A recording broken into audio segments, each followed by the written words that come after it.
we will forever remember this weekend as the blizzard of '93. From your 24-hour news source, 9 News, this is a special report on the late winter storm that buried central New York. It's now nearly 3 feet of snow later, and the blizzard of '93 is being called by some the worst storm of this century. Good morning, everybody. I'm Dan Cummings. In Syracuse, the storm showed us little mercy for all night and much of the morning. It is getting better now. Finally, blowing snow and the state of emergency emptied the roads as people were forced to walk if they had to get anywhere. The best thing to do, of course, is stay home, assuming you were already home, and hopefully you were. Many who were not got stuck at the airport or at work, and many who tried to go someplace got caught in the snow.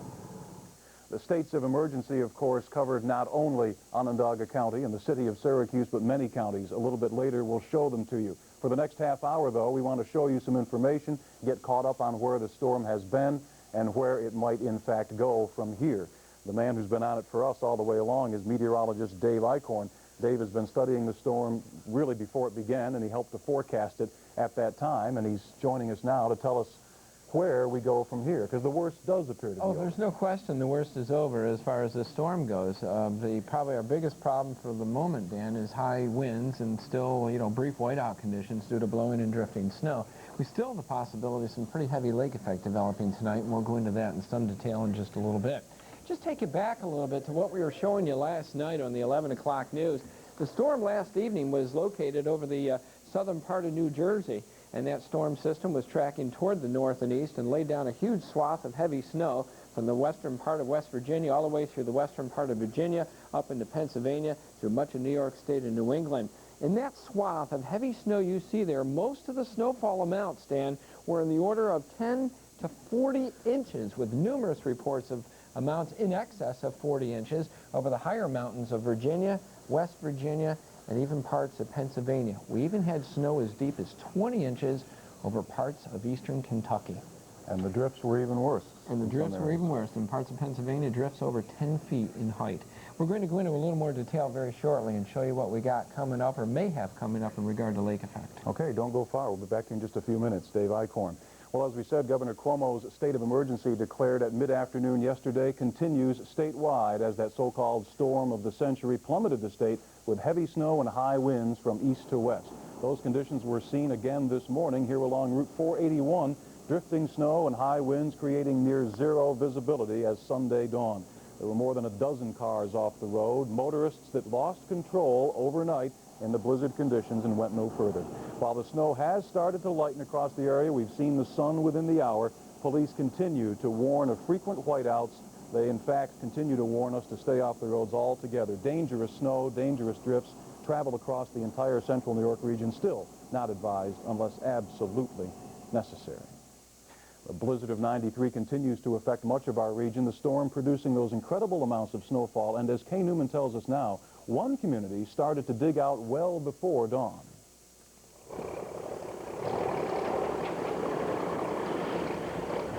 This is what it looked like at about 6:30 this morning. Signs in windows reading closed until 8 a.m., empty streets. The only traffic on the road, snowplows. One driver says he started his day at 4 p.m. Saturday clearing the streets and expects to be on the job through this evening. Oh, this is one of the worst ones we've had. Couldn't see last night, not that good. We had to stop, bring the trucks inside, let them thaw out, windows freezing up on us. Taking a while to push this heavy snow. With the streets deserted, there was one oasis, a little diner that offered a chance for a Niagara Mohawk crew to come out of the cold. It's a lot of trees, a lot of snow. Is this the worst it's been in a long time? Did you know of? What do you think, Maddie? Worst I can remember, yeah. Yeah, about 2 o'clock in the morning was about the worst. City plow drivers and other city workers to come out and get a hot meal. That's half of the Sunday paper. The other half hasn't The arrived. employees here are no strangers to bad weather. Dennis Rupert started his day at 3 a.m. to get in to open. About 1978, we did the same thing Christmas morning. Opened up so the city could get in and the county snowplow drivers who've been out for hours and hours so that they can be taken care of. Looking down the main street in Fulton, it was nearly a whiteout, but those keeping the roads clear expect another long day. For those trying to keep the streets clear here in Fulton, Mimi's is just about the only place open. In Fulton, Kay Newman, 9 News. And Kay gives us another reminder from Oswego County. All roads in that county, as well as most others in our viewing area, remain under a state of snow emergency. That means strictly no travel. It is illegal except for emergency purposes. Cars must be removed from the streets so that plows and emergency vehicles can eventually get through. There is some news about cancellations already for Monday, and we want to share some of them with you right now. Syracuse University is planning for a cleanup and a dig-out day on Monday. That's why the university has canceled all classes and scheduled events for tomorrow. All administrative offices at SU will also be closed on Monday. Now, they tell us that with students returning from spring break, that happens tomorrow. The dorms will be open and meals will be provided. But once again, no classes at Syracuse University on Monday. They actually made this decision last night before our 11 o'clock news. They knew the dig-out would be more than one day could handle, especially with the blowing that continues today. Syracuse City public and parochial schools will also be closed Monday. That's all Syracuse City public and parochial schools closed tomorrow. Dr. Stephen Schneeweiss called us this morning as well to say that Cazenovia College has canceled classes for Monday and has also canceled all administrative activities. However, Cazenovia College is asking its food service and its maintenance workers and other service workers to report tomorrow. There's some other closing news from local colleges. Lemoyne College administrative offices are closed tomorrow. The State University College at Cortland has now canceled classes for Monday. Students there were to return Monday morning as well. Classes at Cortland State will now resume Tuesday, but Cortland State College employees should report Monday. And this just given to us before we went on the air, the State University College at Oswego has now also canceled classes for tomorrow. We don't know whether or not they plan right now to return on Tuesday, but there is no school tomorrow. Classes canceled at both the State University colleges at Cortland and Oswego. Well, you know it's a bad storm, Dave, when the shopping malls don't open, and the Carousel Center Mall is closed today. That's a rarity. A spokesman says the Carousel Center will be closed all day today. They hope to reopen tomorrow, weather permitting, and the Marketplace Mall in Cicero is closed today as well. That is incredible. Yeah, it really is. Yeah, part of the problem, you know, here in Syracuse, there are some roads that are really in fairly good shape, especially ones that were parallel with the wind, where the wind could go down like a broom and just keep everything clear. But those apparently over the whole region are a minority, because there are many roads, especially where the snowbanks were very high along both sides of the road, where it just sort of acted like a, I don't know, sort of a ditch for the drifted snow to accumulate in, and so we wind up with snow 3 or 4 feet deep rather in some of the road surfaces. Let's take a look at some of the storm history here. Now, these are snowfall amounts that I just got in from special weather statements from Kentucky through Virginia, West Virginia, all the way through the mid-Atlantic region up into the Northeast. These are specific amounts for you. Anywhere from 16 to 40 inches of new snow on the ground. This takes into consideration compaction under its own weight and the whole works. 16 to 40 inches of new snow on the ground in the southwestern part of Virginia along the Blue Ridge Mountains. This is the one that really got me right here. 20 plus over eastern Kentucky, all in the higher elevations in here.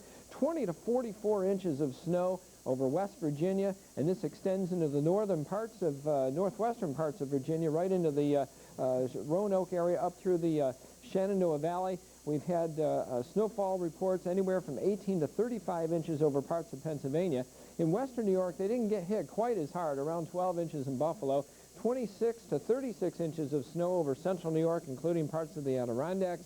Up in New England, 24 to 30 inches. Once you get a little bit closer to the coast, where many folks had to change over to sleet and rain, Boston 10, 11 around the New York City area, 12 around Philadelphia, Wilmington, Delaware 13 inches, 2 inches in Richmond, and about 9 inches around the nation's capital. So this is really by far where the storm was most severely felt, from the northern part of New England all the way down through New York State into the mountains south and west. And of course, we told you yesterday, this isn't the only extent of the snow. They had record snowfalls as far south as the southern part of Alabama. In fact, even Mobile, Alabama had some snow on the ground.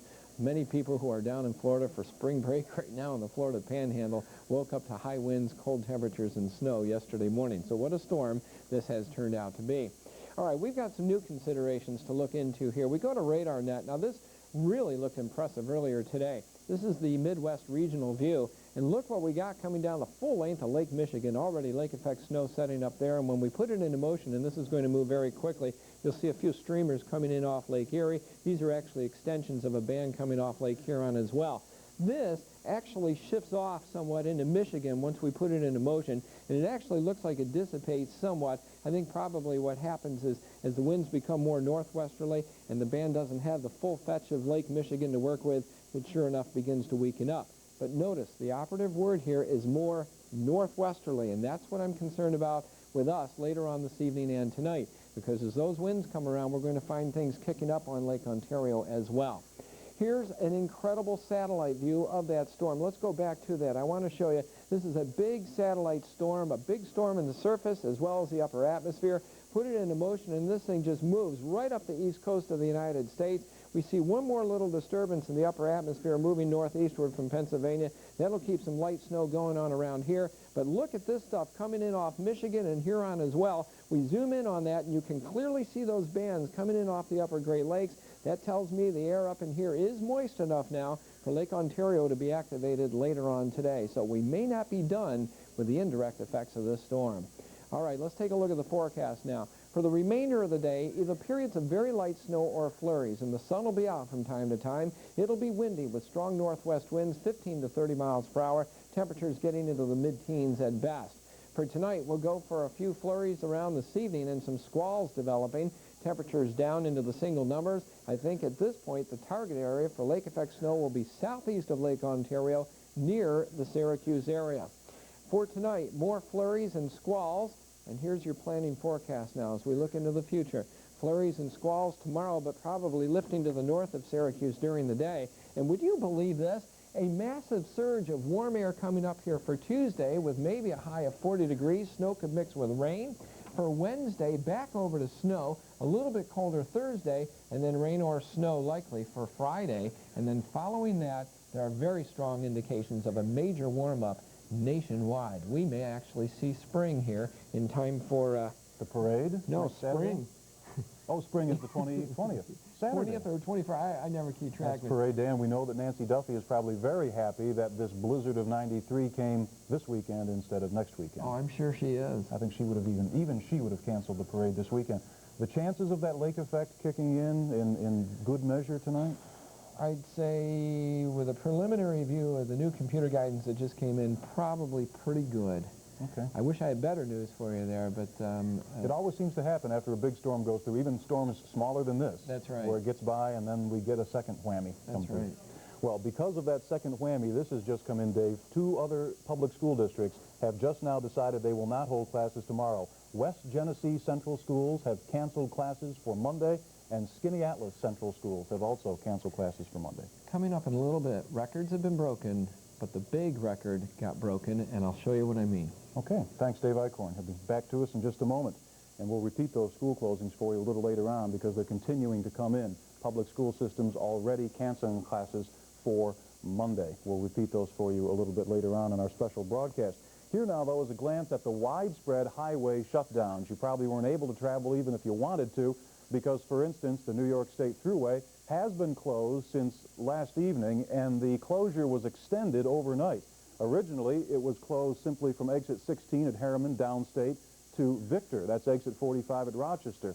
But for several hours now, the State Thruway has been closed all the way from Harriman to Depew in suburban Buffalo. And they will make some reanalysis of the Thruway situation, I'm told by one lieutenant around noontime today. The same lieutenant told me that, in fact, a snowplow got stuck at the Junius Pond service area in Seneca County trying to free a state police troop car to go do its job. It has been a miserable night, but quiet because they shut it down along the main line, Interstate 90, the New York State Thruway. Throughout our entire viewing area, states of snow emergency remain in effect with one exception from this map that we're aware of. As of mid-morning today, Oneida County lifted its official state of snow emergency. It's no longer illegal to travel on the roads in Oneida, but they still advise against any unnecessary travel in all of these counties. Jefferson, Lewis, Oswego, Oneida, Madison. Shenango was one of the first to close officially early yesterday afternoon.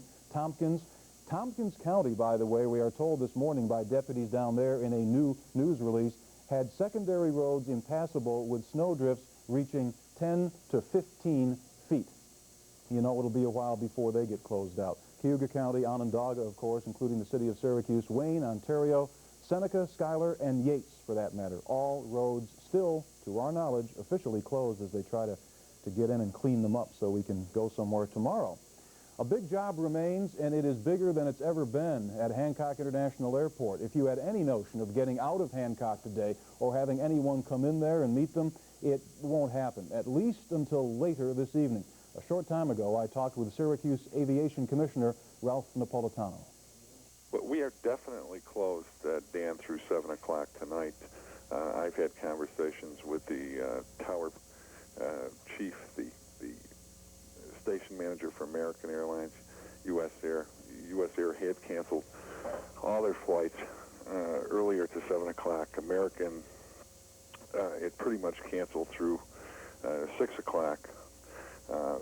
I've been in contact with my people constantly.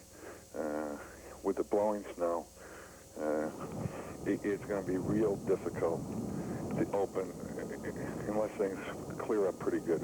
I doubt if we're going to even open at 7 o'clock tonight. But that's where we stand. We're going to make another decision at 6 tonight whether to continue it closed until tomorrow morning. What is the big challenge about getting that runway and the taxiways clear enough to operate again? Well, unlike the city streets where you can have large snowbanks up to 6, 8, 10 feet on the side of the road, wingtips and snowbanks don't get along very good. On the edge, our goal and our mandate is to not have a snowbank higher than 1 foot along the edge of aircraft operating surfaces. That includes runways, taxiways, and aircraft parking positions. That is very difficult to accomplish with this blowing snow and the depth of the snow that we have. In addition, we have runway lights and taxiway lights along the edges of those aircraft operating surfaces that have to be exposed for nighttime operations. That's going to be a very difficult process. Many of those lights are in grass areas and are going to require some handwork. Commissioner, everybody talks about the historic proportions of this storm. Give us a sense for the duration of the closure of Hancock Airport this time, how long it's been closed, how long you expect it to be closed, and if there is any precedent for this in recent history. Well, Dan, I've been at the airport, it'll be 21 years this April, and it's already the longest in my term at the airport as an employee and now commissioner the last 6 years. That we have been closed continuously. It's already been that.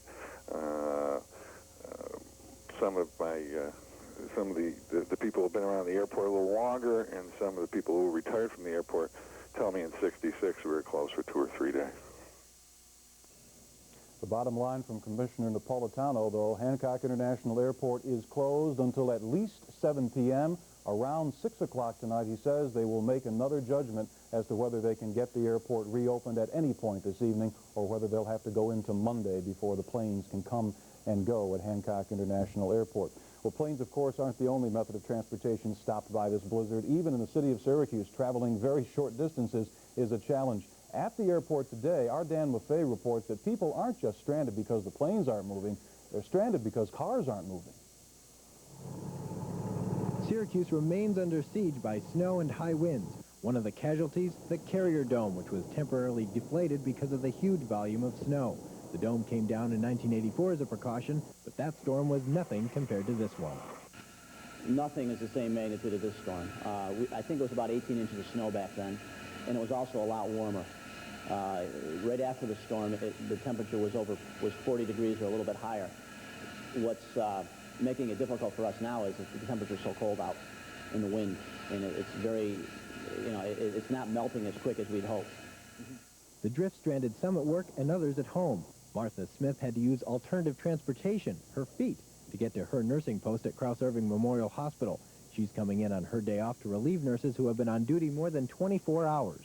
On a day like this, there are a lot of people who can't get to work, so I I did call and ask if they needed volunteers or people who'd come to help, and they said yes, so I decided to try it. The only thing flying here is the snowflakes. Crews were out early, not so much to clear the runways, but clear the walkways so people could just get around. Some people were stranded not just because of the planes, but because cars weren't going anywhere. I had a room at the Days Inn downtown, but there's no transportation to get there, no buses or no cabs running and all, nobody at all. So, and the man here, United, offered to take me there at 5:30 last night, and I said, well, if I get there, I might not get back if my plane does go out. So he said, yeah, you're right, you better off stay right here. We really shouldn't even have been on the roadways, but we drove from East Syracuse over here this morning and realized by the time we walked in the door that we weren't going to get out. Some airline workers did manage to get into work today. The best they could do was try to book people on flights tomorrow. In the meantime, Central New York has been grounded, even though no one can see the ground. Dan Maffei, 9 News, Hancock Airport. Well, of course, they'd never let planes take off or fly or land in weather like this, but some people are driving even though they're not supposed to. Onondaga County's Director of Emergency Management says too many people are on the road just to sightsee and look at all the snow. The problem is that interferes with plowing efforts. Joe Feld says people should stay home unless they have to leave. Last night, the county even took the plows off the road. We just have to take into consideration the safety of our drivers and the safety of also the constituents of the county. So that was our decision at 7 o'clock to pull our plows, give our guys a rest, and they're back out there this morning. In the event of an emergency, 911 is hooked up directly with our communications with the plow operators, and if we did have to get into a road that was impassable, we would send a plow immediately to assist any emergency. Joe Feld says that both city and county plows are now trying to clear the roads, but if more snow falls, the roads could remain covered for some time.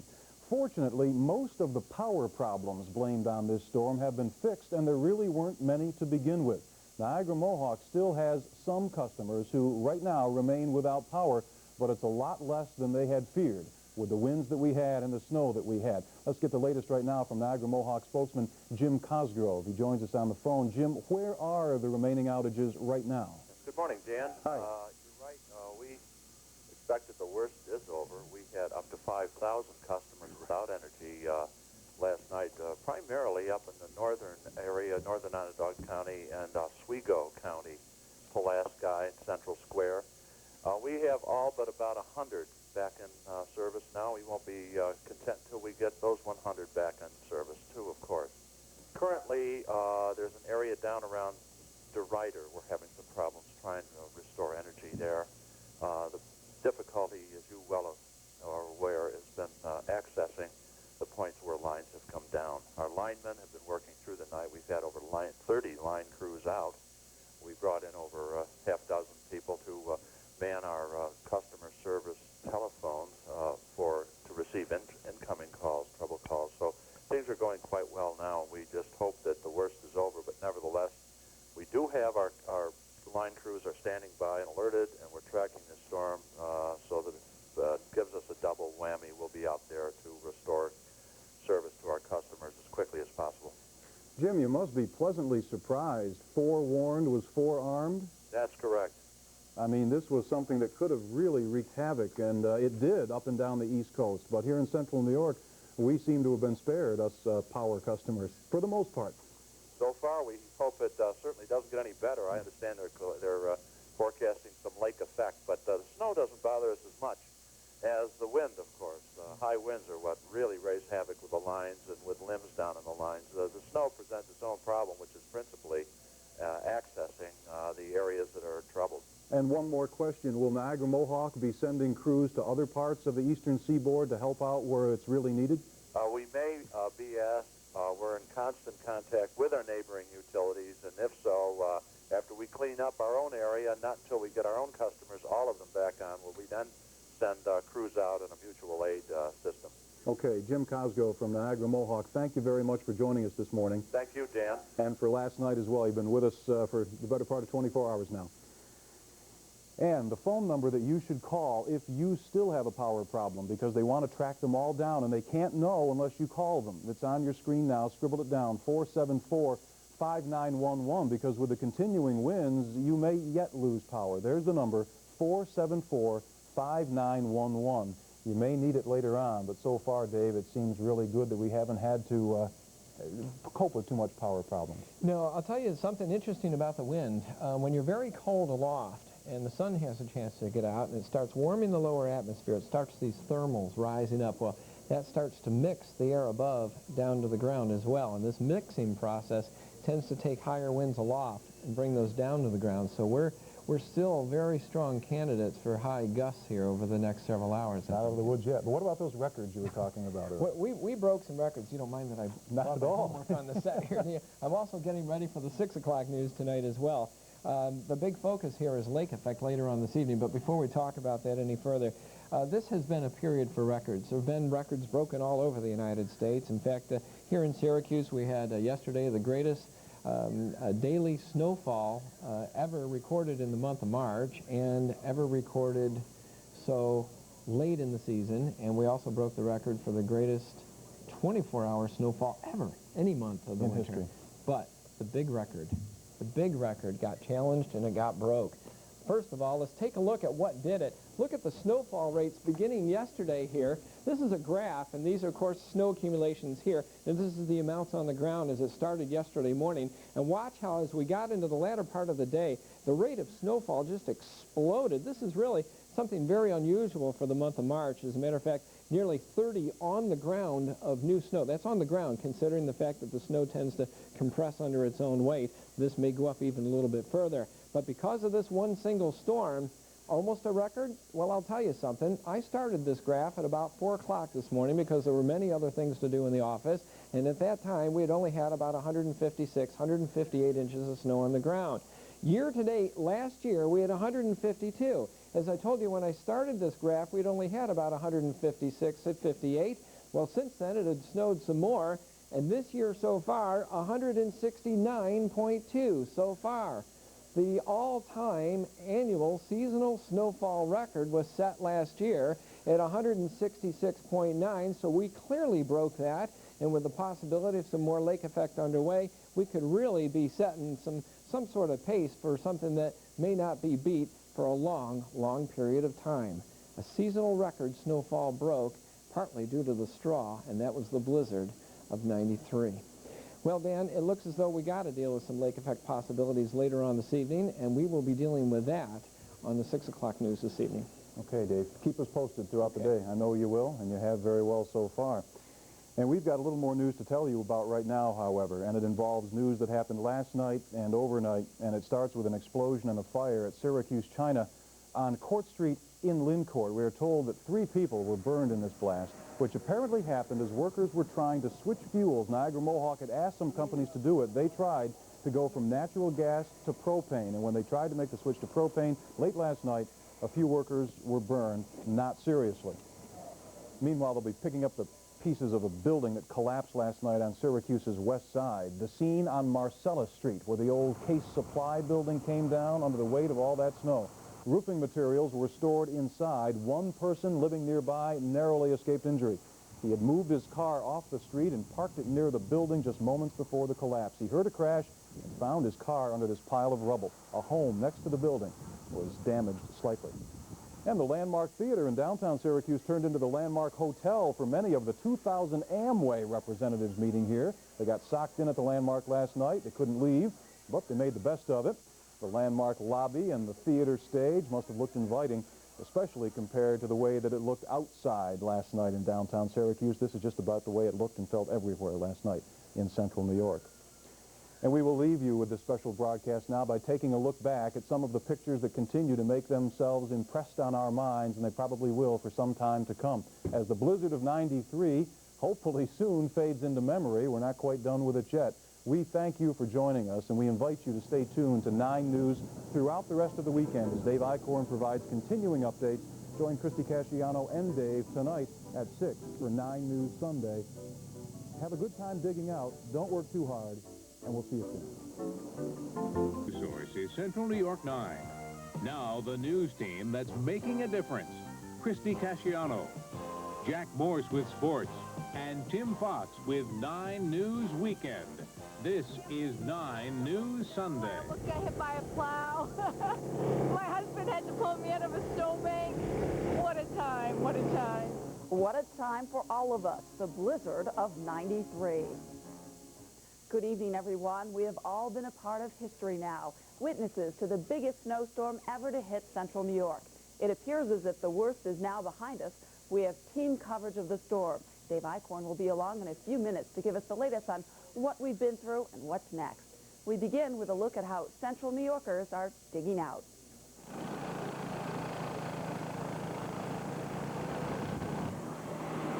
An army of snowplows waged a war this morning, battling through the day to clear streets clogged with huge piles of white stuff.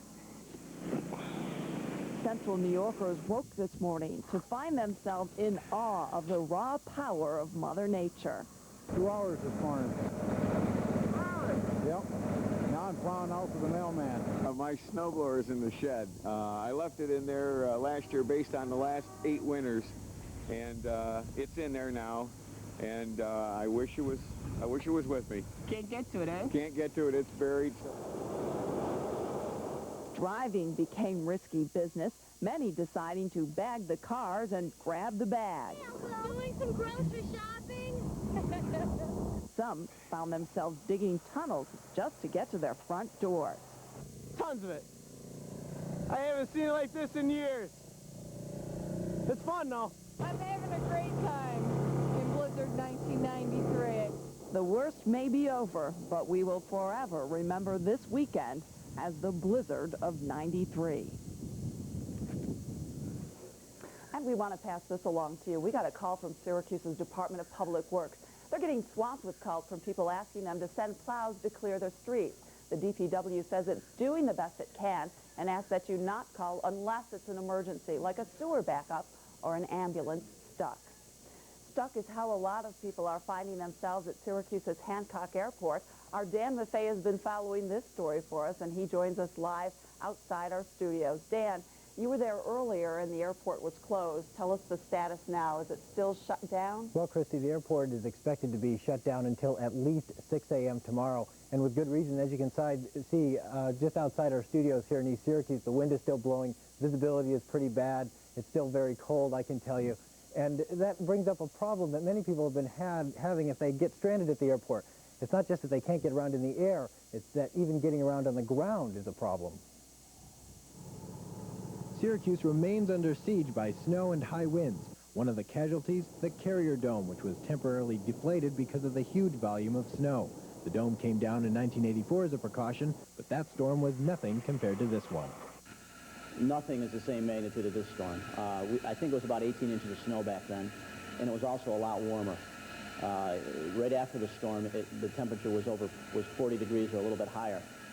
What's making it difficult for us now is that the temperature's so cold out in the wind, and it's very, it's not melting as quick as we'd hope. The drift stranded some at work and others at home. Martha Smith had to use alternative transportation, her feet, to get to her nursing post at Krauss-Irving Memorial Hospital. She's coming in on her day off to relieve nurses who have been on duty more than 24 hours. On a day like this, there are a lot of people who can't get to work, so I did call and ask if they needed volunteers or people who'd come to help, and they said yes, so I decided to try it. The only thing flying here is the snowflakes. Crews were out early, not so much to clear the runways, but clear the walkways so people could just get around. Some people were stranded not just because of the planes, but because cars weren't going anywhere. I had a room at the Days Inn downtown, but there's no transportation to get there, no buses or no cabs running at all, nobody knows. So, and the man here, United, offered to take me there at 5:30 last night, and I said, well, if I get there, I might not get back if my plane does go out. So he said, yeah, you're right, you better off stay right here. We really shouldn't even have been on the roadways, but we drove from East Syracuse over here this morning and realized by the time we walked in the door that we weren't going to get out.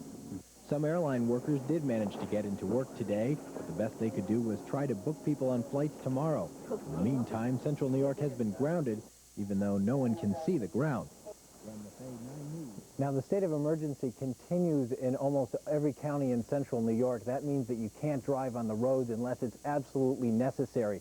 But there are some buses running earlier. The Syracuse and Oswego buses are running, and some Central buses are running. As long as you're not going too far out, they're running to about Liverpool in the northern suburbs and to around here in East Syracuse in the eastern suburbs, but not much further. Christy? You mentioned buses, Dan. How about trains? Can folks get on a train and head out of town? Actually, trains seem to be the one way you can still travel. trains now north of Washington, D.C. are running pretty much on time, even up here in upstate New York. And I can testify to this personally. Last night I came up from New York City on a train, and I got in only about 2 hours late, which is pretty good considering.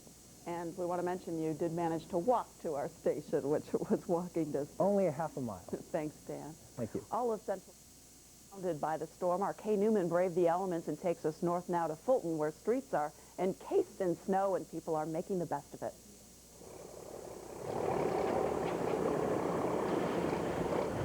This is what it looked like at about 6:30 this morning. Signs in windows reading closed until 8 a.m. Empty streets.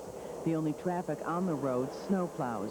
One driver says he started his day at 4 p.m. Saturday clearing the streets and expects to be on the job through this evening. Oh, this is one of the worst ones we've had. Couldn't see last night. Not that good. We had to stop, bring the trucks inside, let them thaw out. Windows freezing up on us. Taking a while to push this heavy snow. With the streets deserted, there was one oasis, a little diner that offered a chance for a Niagara Mohawk crew to come out of the cold. A lot of trees, a lot of snow. Is this the worst it's been in a long time that you know of? What do you think, Maddie?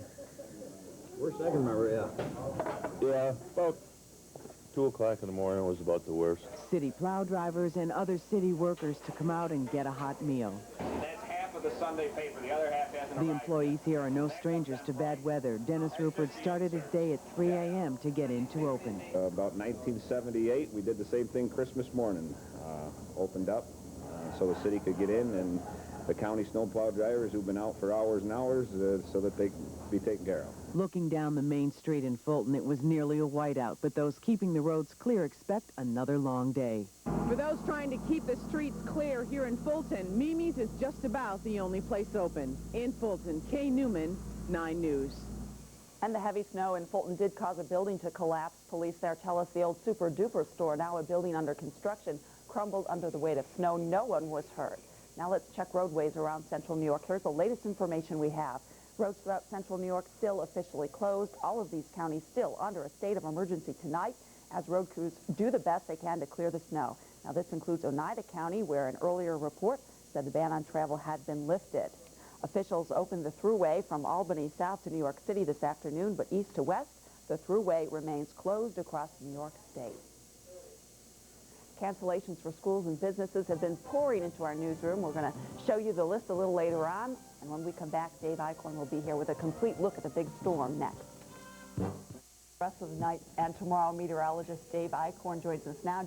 Dave, you've been following this even before it started. It still looks pretty nasty out there right now. Yeah, now the lake effect's kicking in, and, you know, we were wondering whether there'd be dry air aloft that would hold the lake effect back because that was showing very strongly this morning upwind of us. Well, that's no longer an issue anymore. The lakes are doing it on their own, and I think we're going to see some pretty heavy snow around here tonight. All right, let's get to it. We're going to take a look at the serious side of the storm and also lighten things up a little bit as well because we got a lot of change coming up over the next several days. Let's take a look at the numbers for today and see how we've done. The high today was 16, which, by the way, is a record low high temperature for the day amongst a million other records that were broken. The normal high should be 40 this time of year now, only a week away from the start of spring. Precipitation, water equivalent during the day, 0.59 inches. And here's the stats as far as snowfall goes. 16.6 today alone. 46.0 for the month, that's a record. 171.6 for the season, that's a record as well. We'll go over that in more detail in just a little bit. Incidentally, this scene you see behind us here is what it's doing live outside the Central New York 9 studios. We have a band of heavy lake effect snow developing over the Syracuse area. We will see quite a bit of snow out of that tonight. Temperature now 13 degrees, the humidity 84%, the barometer 29.76 and rising rapidly. We have a west wind 25 gusting to 33 miles per hour, still causing severe blowing and drifting snow. All right, we start off first of all with a satellite loop. As you see that storm spinning up around midnight last night along the east coast of the United States, still the leftovers of heavy snow over central New York, and this thing just makes a beeline for the New England coast, shoots up towards the Canadian Maritimes. But look what we got on the satellite picture. Lake Michigan is now gushing down into Indiana. We've got Lake Huron gushing lake effect snow all the way across southern Ontario, Canada, down into Pennsylvania, all the way almost to Maryland. We've even had some lake effect snows earlier today off Michigan as far south and east as the mountains of West Virginia and North Carolina. That's usually about a once every 3 or 4 or 5 year event. We've also got Lake Superior contributing as well. So the bottom line is this. We're not relying just on moisture from Lake Ontario alone. We're getting contributions from the upper Great Lakes as well. Here's a zoomed-in look at that band off Huron, streaming across the southern part of Ontario, Canada, right across Lake Erie and here. And look carefully now. We're just starting to get organized. Believe it or not, look out the window. We're just starting to get organized over Lake Ontario. The high-altitude clouds obscuring it at the moment, but this band is now developing and moving in towards the Syracuse area. It'll stay in that region, around the Syracuse area, not necessarily in the city, but certainly in and around the area during much of the night tonight before lifting to the north during the day tomorrow. We've got more changes on the way. Another powerful storm moving across the southern part of Canada by tomorrow evening. A tremendous surge of warm air blasting eastward out of the plains. Snow will break out in advance of that tomorrow night, but look what happens as this storm moves to our north. This warm front tomorrow night will get closer and closer to us. Our temperatures tomorrow night will steadily rise. We'll be up to near 40 degrees by Wednesday before yet one more, and I believe now the final shot of colder air coming in for the tail end of the week. Well, it's been a storm of records, and I just wanted to go over some of the more substantial ones for you. First of all, the greatest daily snowfall for the month of March in Syracuse. Also, the greatest snowfall for so late in the season for Syracuse. Now, the most snow ever in the month of March, and that's just the month of March. How about this? The greatest 24-hour snowfall any month, regardless of the time of year, 33.4 inches. The most snow for a winter season, as we just showed you, 171.6. And on the lighter side of things, my first all-nighter in Syracuse, not at the airport, and probably the most TV cut-ins by meteorologists in the Syracuse market. All right, let's take a look at the forecast now and get prepared for one more lake effect blast, at least for the moment anyways. This evening, flurries and squalls, 6 inches, possibly up to a foot in and around the Syracuse area tonight, and those squalls will continue on into the night. Overnight lows of around 5 degrees. Outside of the squalls, little in the way of accumulation for the rest of our viewing audience. Then during the day tomorrow, during the wake-up period, squalls starting to lift to the north of Syracuse, and tomorrow afternoon, most of those squalls shooting up into Jefferson County during the day, eventually moving north of Watertown tomorrow night. Tomorrow night, look for chances of more snow as that surge of warm air moves in from the plains. Here's your planning forecast. Near 40 on Tuesday, chance of rain or snow, maybe some flurries on Wednesday, and then we dry out on Thursday. Yeah, that's the sun. Friday, near 41, and then Saturday, another storm approaches, maybe rain or snow with that. And all indications are now, as we go into next week, as spring begins, things will actually behave more like spring. All right. Thanks, Dave. The Syracuse Orangemen had a respectable showing at the Big East. Tim Fox with that story and more in sports next.